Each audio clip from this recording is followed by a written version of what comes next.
Today we're going to be talking about how to add a server-side backend to your iOS application. So a lot of you guys have been hanging out with StackMob all week. You may not know what StackMob is. You do a little bit, but you're like, well, how does this relate to me? I'm an iOS developer. I write Xcode. I build an interface builder, but I don't really understand what your little platform backend thing does for my application. So today we're going to talk about all the powerful features that StackMob offers, as well as what it can do for you as an iOS developer, and how easy it is to integrate, to create that backend in only a few lines of code. So, my name is Matt Vaznaian. Matt@stackmob.com. You can feel free to always email me. Twitter handle, I officially tweeted my first one last night. So I have always people like tweeting me, and I'm just like, I don't know. So I've been here for about only a little over a month. I'm the iOS dev, and we are we have an iOS SDK, as you guys know. So primarily that's what I work on. Before I was at Cisco Systems in the collaboration space, working on not internal, but kind of next-gen prototypes, and that's where I got started doing iOS development. So a brief history of building your backend. So the goal today is to kind of, I have been through starting very early with applications and kind of, building up and now understanding what today's world's like. I want to be able to relate with you guys with those same experiences.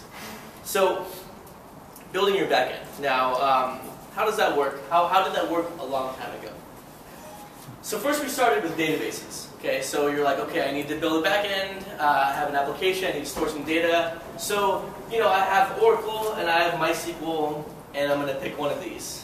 And that's kind of it. Okay, but now I have to put it on a machine, right? Because I need to have my own hardware.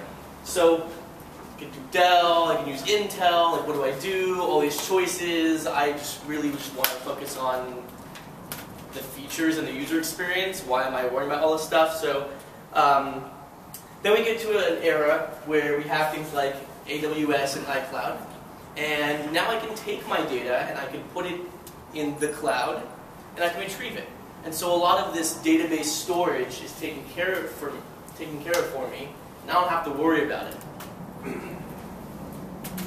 Then we get into even more advanced, where we add a software layer on top of that, right? So a lot of the logic now is embedded. I still need to write those controllers and the interactions, but things like Google App Engine and Heroku provided a really great platform for me to be able to host all my information and all my files. So then we get to an era of StackMob. So what is StackMob exactly? So we are kind of a mobile backend platform. What we want to do for you, the developer, is to be able to write an application and not be scared of having a backend. I want to have all this data and I want to put it somewhere. And before you had to make all these decisions and you had to hire people, and you don't have to worry about that. Right? We want to be able to have a very low barrier of entry and allow you to focus on your user experience while putting in your hands the power of that big company backend. So, who uses StackMob? We have powered apps that have been in the App Store. They've been featured top 20 in the App Store. TechCrunch Disrupt. We had apps that were in South by Southwest. Apps that won the Startup Weekend. Recently, Atari started using us, so you'll see a lot of their, old games on iOS are using StackMob's backend. I'm sure, so how many people are game developers here? Okay, how many do enterprise apps? Okay, what about social apps? Okay, so the point is that there's a lot of different types of applications, lifestyle, productivity, all this kind of stuff. No worries, right? StackMob provides a backend for any kind of application. We're going to kind of go through how that's going to work. So let's talk about the first app you ever built, right? Everyone has been through this, right? So you get Xcode up and running, you put a label in, type in hello world, push it, and it comes up on the simulator, and you're like, no way. That's awesome.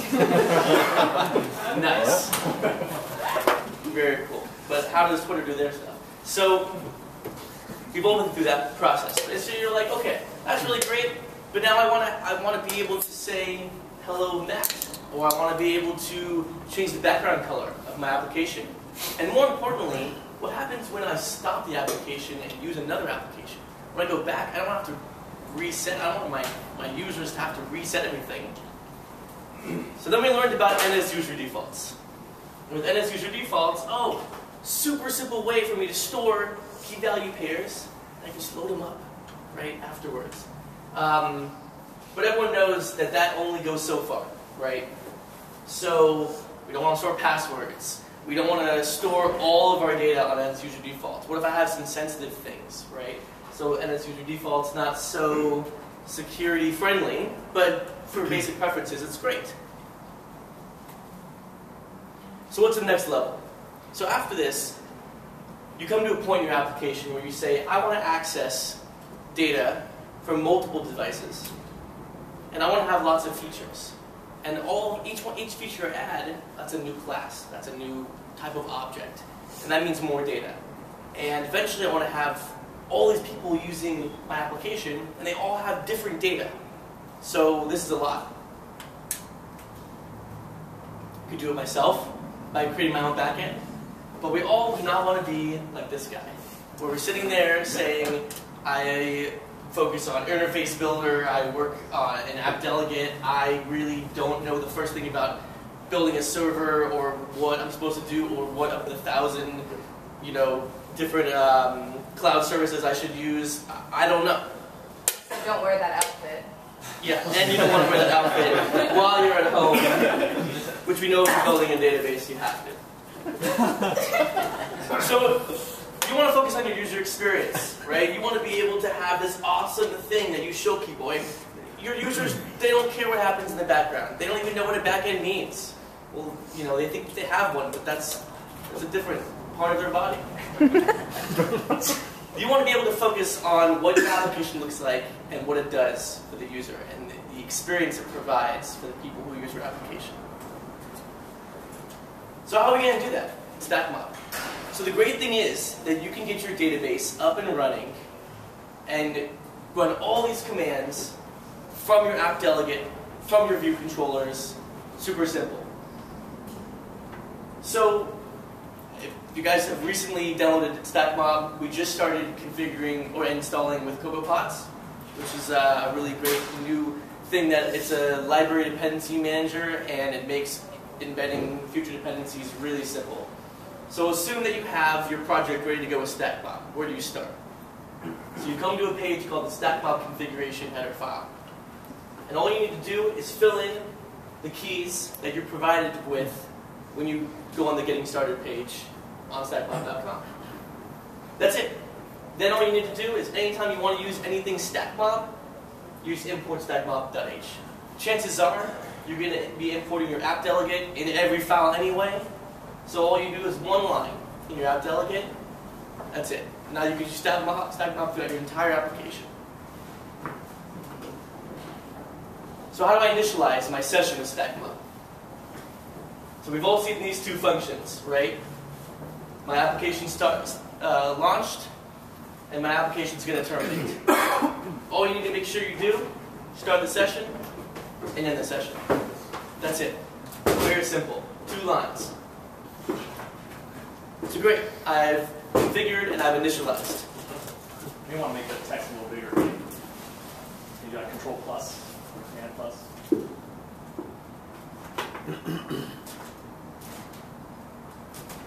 Can you guys see that? Can you guys see? Or was it fine before?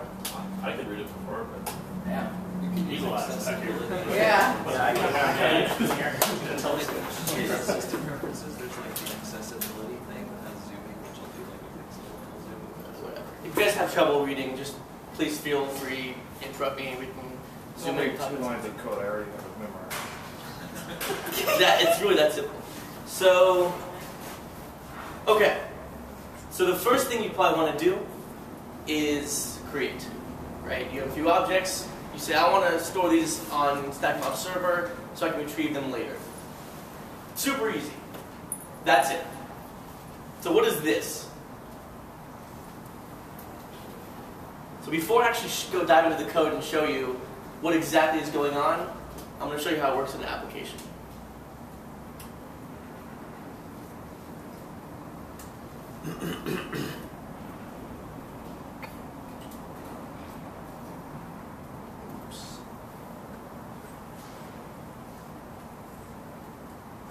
Okay. So for those of you who use our starter project, it comes built in with view controllers and a sample demo to offer you CRUD operations. That's kind of a template if you want to start building your own application. So what's going to happen is I'm going to give it a schema, key value, and I'm going to create my object. Now, if you can't see this, we already just kind of built in, let's say I have a schema called blog entry. And a schema is like a table, right? So my table is called blog entry. And then I have a field, which is my key. It's called content. And I'm going to give that key a value of rich text, just a string. I'm going to go ahead and create that object. Done. That's it. And then I have a little ID here. So what just happened? Because that might have blown your mind, or maybe it didn't blow your mind, but regardless, we're going to go through what happened. So the first thing I did is I defined my schema name, blog entry. Second thing I did is I defined an object that I want to create for that table blog entry. And I might interchange schema and table just so it's familiar for a little bit. So I make an NS dictionary, and I give it the key content and the value rich text. This could go on and on and on. You can also create a mutable dictionary and just keep adding stuff. The point is that you have your key value pairs, and then I post it, right? So we use REST-based interface. So post, get, put, delete. So if that's unfamiliar, let me know and we can walk through that. But literally I call the singleton post with the schema name, throw in the arguments of the object I want to create, and I might have a callback. We'll go over that. And that's it. And then we can go over and we have this very cool thing. So this is our dashboard, right? So when you create your application, you might say, okay, well, I've thrown all this data around, but I really want a better interface to be able to see what have I actually created, what are my tables, what are everything I've created. No problem. We have a really awesome dashboard. Under Manage Schemas, you can see that I have blog entry. So we have this great thing called schema inference, right? So I didn't define that I wanted a content field with a string value. I didn't do that. It knows automatically. So we have content, which is a string, and then you always have a primary key, which is your ID, and they have a created date and the last modified date. Just to show you guys, we can also query these schemas, these tables, from the Object Data Store browser. So I can go over to blog entry, say query, and that's from the application. So it's already up there. Content is rich text. You can't read that. Make sense so far? Look at it. Awesome.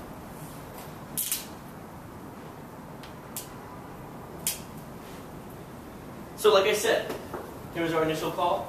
You can also add a callback. So maybe you want to handle every call differently. Super easy. Rather than giving it a set callback, you have a block. If it succeeds, maybe you want to grab the dictionary of the result and update your UI accordingly.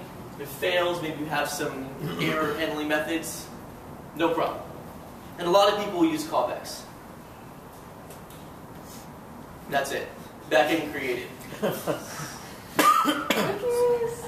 going back, with this simple call, I have now defined a table, and I have defined an object in that table, and the table now has columns. Now a really cool thing, just as a side note, is let's say I go back and I say, well, I want a schema name blog entry, and I give it content, and then I add a few more fields. Fine, that table will be updated with those fields. So now your objects can have whatever kinds of fields they want. And if you don't provide certain fields with values, they're just null. So we can go ahead and read the database. We define our schema name, the object, the specific object ID that we got back from the result when we created it. We can go ahead and say get. And this format right here is, in other words, blog entry /1234, the ID. So that's kind of a REST API format. By doing that, we'll get back the object that we wanted. We can go ahead and update the database. Again, we provide the schema name, we provide the object ID, but now we want to have another dictionary of, okay, what do we want to update specifically? So rather than rich text as the value for my content field, I want to say, oh, it's some other stuff now. No problem. Then you call put rather than post with the same arguments, and there you go. In the cloud, you just updated your object. Finally, we can delete. And so deleting, you obviously need the object ID. So the schema name is blog entry, and I have a dictionary that says the ID. So the way that we do, the way automatically any object, the ID is always schema name _ ID, right? Except in the case of a user, in which case it's the username. So we go ahead for blog entry ID, 1234, destroy it. That's it. So I can go ahead and show you guys. So you saw that we just created, I'll create it again. We just created a new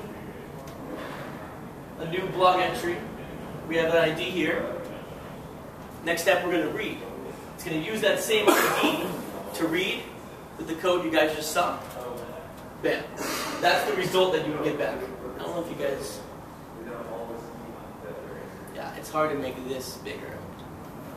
So you have the blog ID, you have the content, which is rich text, create, last mod. So I want to go ahead and update it. Some other stuff. It's going to show you that code that we had with update. Update the object. Now we see that content is some other stuff and not rich text. And then we can go ahead, boom, delete the object. Now it doesn't exist in our database anymore. And we're back to square one. That's it, correct. Make sense? So the idea is that it's very simple. The commands are very simple. The arguments are, it's consistent across all the different operations. Woohoo for CRUD. So, now you're at a point in your application where you can persist data in the cloud, you can grab it, you can update it. If you don't want some objects, you can delete it. Fine.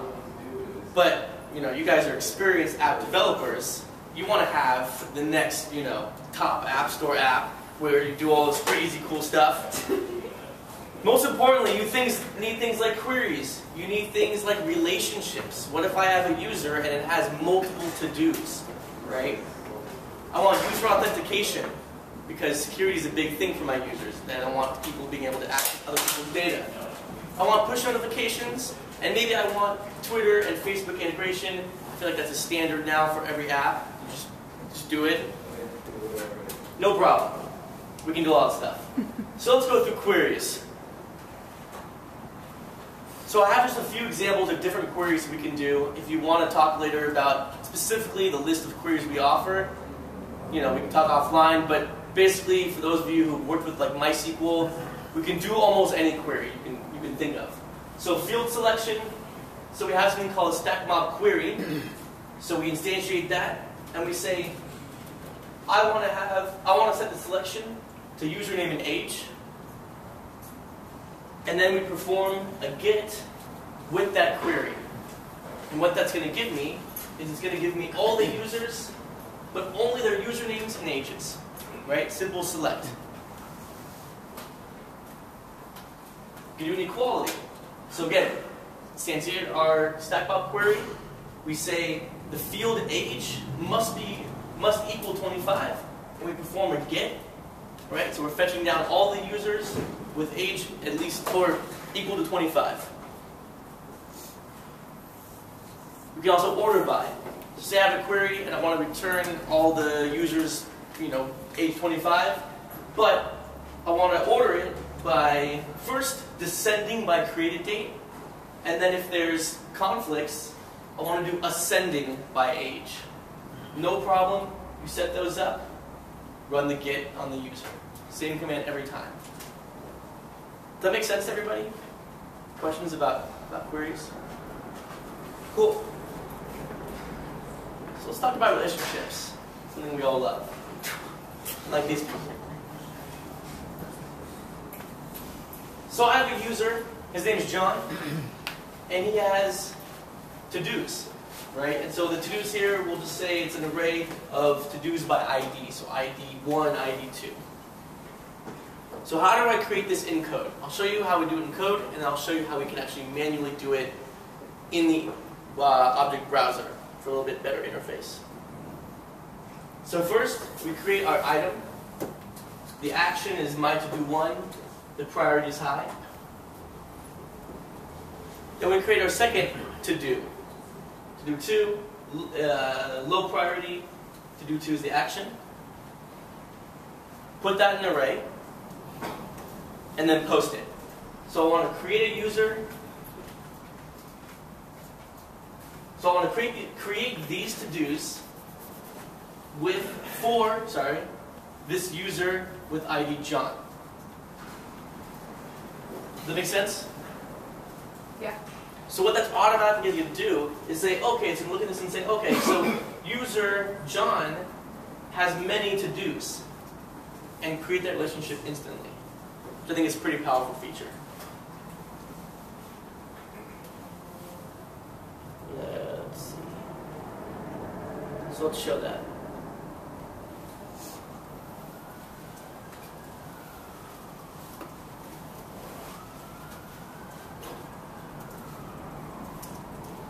So here's a schema to do. This is just a sample. I have my fields, and I have a little button down here that says add relationship. So I can go over, and I can create the relationship name. Let's say it's to do to name. Let's say a to do could have many names. I don't know. It doesn't make sense, but whatever. We can have a one-to-one or one-to-many relationship. And then we pick what's the related object. So what had. So this to do has many whats. Let's say many. On here, we'll say foos. Add relationship, and there you go. Done. Right? Again, this is just a nice friendly interface for those of you who want to use this, but all that schema inference automatically creates those relationships for you. You can use this to kind of check, oh, did it do what I wanted it to?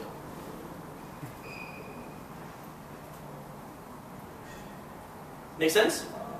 Cool? Okay, so if we did a get on user John, we would get John and his to-dos, ID 1, ID 2. That was one API call. But wait, I want to process John's to-dos, right? So this is going to help me, because now I need to make 2 more requests on ID 1 and on ID 2 for these to-dos. That's inefficient for me. So we have something called setExpand, which is pretty awesome. So this says, I have a query, I want to get user John, but I want you to set the expanded depth to 1. Meaning for his relationships, I want you to expand those objects and return them back to me so I can use that for processing. So when you do that, you get this. User John, now I have an expanded of all of the objects, right? And so you can combine these relationships, the fetch expanded, the queries, I can get just the actions of all my to-dos. The possibilities are endless. But I hope you guys really see the powerfulness of this. And you can say fetch expanded 2 or 3. I think the most we offer is 3, but if you have relationships of relationships of relationships, that's a separate problem. So, we good so far? CRUD, queries, relationships, user authentication. Super easy, all built in. You don't need to mess with REST calls and do all this crazy posts and passwords and OAuth, all built in for you. So create a user and log in. So I have a username, I have a password, I put those into a dictionary, like we do for all objects, and I call login with arguments, I pass that username and password, and I might have a callback to make sure that that succeeded. That's it. Super simple. We also have a really great built-in password management support. So if your user forgot their password, no problem. When you create your users, you select, oh, for forgotten passwords, what's the field that we should go ahead and use for the email? So you might have an email field, or you might call it something different. And we'll go ahead and email that user with their temporary password. They can use that to log in. We also have resetting passwords, so same kind of idea. Make sense? Questions on that? Cool. So access control. So very, very soon we're going to have this idea of permissions. Right? So maybe I want all my users who are admins to be able to access X, Y, and Z data. Right?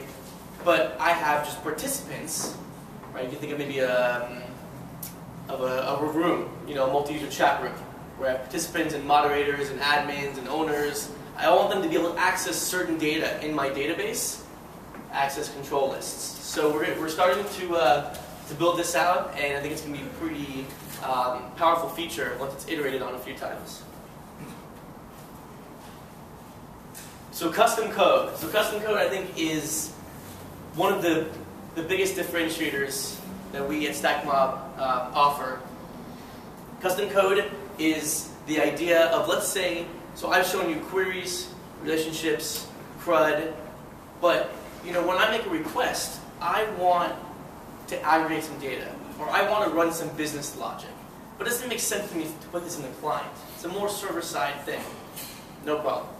How many of you guys know Java or Scala? Familiar with making a jar file? Okay, that's all you need. No problem. So what we do with custom code, you write up your Java or your Scala, you create a jar file, you upload it to our server, and now when you do those GET calls, you can just directly call that custom code with your arguments, and you can even define your callbacks. Super powerful. So let's take a look at how that's going to work. Literally, it's one line, right? You would define this hello world custom code object, does some stuff for you. No problem. Get it? Hello world. I have my callback. That's it. So what might custom code look like? So here's my Java, and it's my hello world example, and you can override a few different methods. So get method name is what I want to call this method, a custom code method. So we call it hello world. And then, okay, when I execute this, what actually happens? What am I actually doing here? So we do some stuff, and so let's go through this. So we talked about hello world being you can define your own method name, so it's easy for you to track in your application. And your return JSON. So in that body that you return, the response, you can define what you want. Cool? Great. So development and production environments. So what we offer is the ability to have a development environment, and when you're ready to deploy to your production environment. So you can keep those two separate. What's really great is you actually, in your production environment, have multiple API versions. So if you're working on changes, or if you want to roll back, no problem. Quickly to show that. So I have my app, iOS SDK test. I want to deploy it to production. So there's something called snapshots, right? So you can create a snapshot of what your database looks like, and that includes schemas and your custom code. So it's saying, create new. API version. Maybe I want to use API version 1, or I want to call it API version 2. No problem. So go ahead and do that. Click deploy. Done. Now it's out there. That's it. Questions?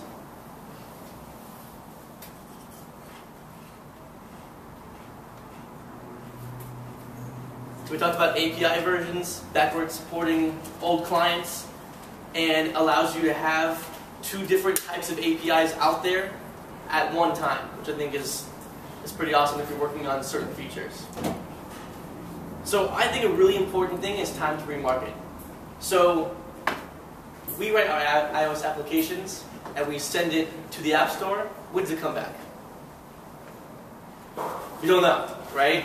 Who knows? So wouldn't it be nice if I could go through that process once, but be able to go into the dashboard, change a few configurations, and now all my applications are updated. So you can do that, because technically you're not changing your code, right? If you just think ahead a little bit, create a global configuration file, run it every time your app runs. Now you can go into the object browser, change those values, and then instantly you see your application reflected. So our SDKs are open sourced. We have iOS, Android, and JavaScript. I encourage you to download them, try them out, fork the repositories, work on your own stuff, give us feedback. So again, adding a backend with StackMob, simple, seamless, flexible, powerful.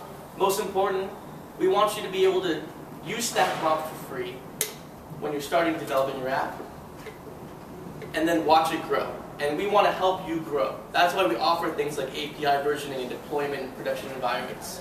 It's really all about you and helping your business grow. So again, we offer things like user authentication, data store, security. I didn't go over it, but we offer push notification support, geospatial. If you're writing a JavaScript app, so if you want an accompanying HTML app, we'll host all of that. So what we're doing right now is we're actually revamping our iOS SDK.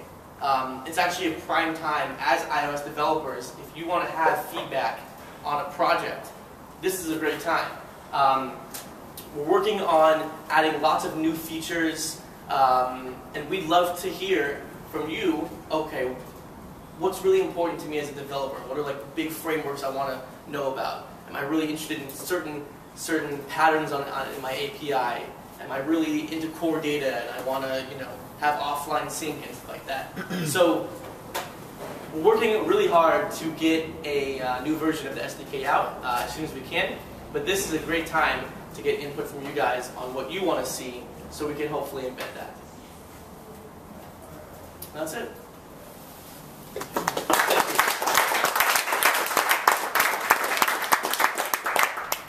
So these slides are available online, and from there you can have links to get a free account and to all the docs.